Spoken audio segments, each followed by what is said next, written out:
And what is expected of us in the exam is that we have to investigate that benefits are identified.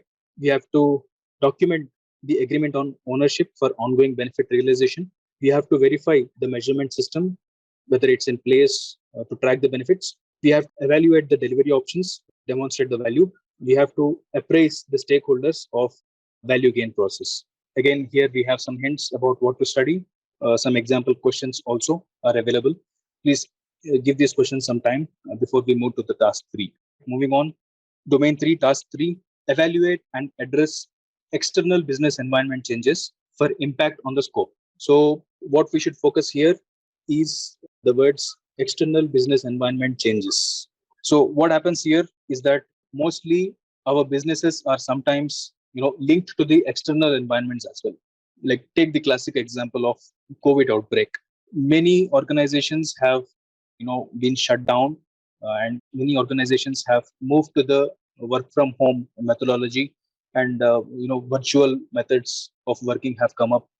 The complete way of working has changed because of something external that is not linked to the organizational methods. So we should be ready to face such environmental changes which are external to our organization. So let's take an example which is closer.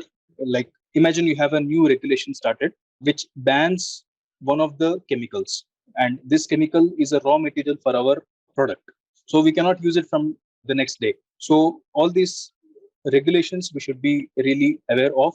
All these external factors that are going to affect us, we have to anticipate. We actually have to be aware that these things can happen, and we have to be ready with the anticipation of these threats. Another classic example could be the government says the emission levels from a car has to be only to so much level, right? So what happens here? The companies will change their product. They design the cars in such a way that the emission that is given out from the car is only to that level. So this change in the organization or the drive for that project is because of these external changes that are happening outside our organization. So as a project manager, we have to be able to learn them. We have to be aware of them. We have to manage if these changes happen to our company. So in the exam point of view, how it goes is that we have to survey changes to external business environment. As I said, it could be regulations or technology changes or geopolitical changes or market changes. We have to assess and prioritize the impact on the project scope or backlog based on the changes in the external business environment. We have to recommend the options for scope or backlog changes. We have to continuously review the external business environment for impacts that could happen on the project. So again, here we have some hints and some example questions. Moving on, domain 3, task 4, support organizational change. So this thing is all about the project management. Starting, imagine we have project management from starting back from when we started building pyramids to right now sending those rockets to the Mars. So everywhere project management was there. We have all seen it, or when I explained it in the very first class, project management was existent since time immemorable. In every project management was there. And you can see that this project management has also evolved. So the way the companies organize, the way companies operate, everything has changed for good. So sometimes change is not so good, but sometimes change is important for organizational growth. So the more we identify these changes, when I say changes, the better changes, and adapt to them, the better it is for the company.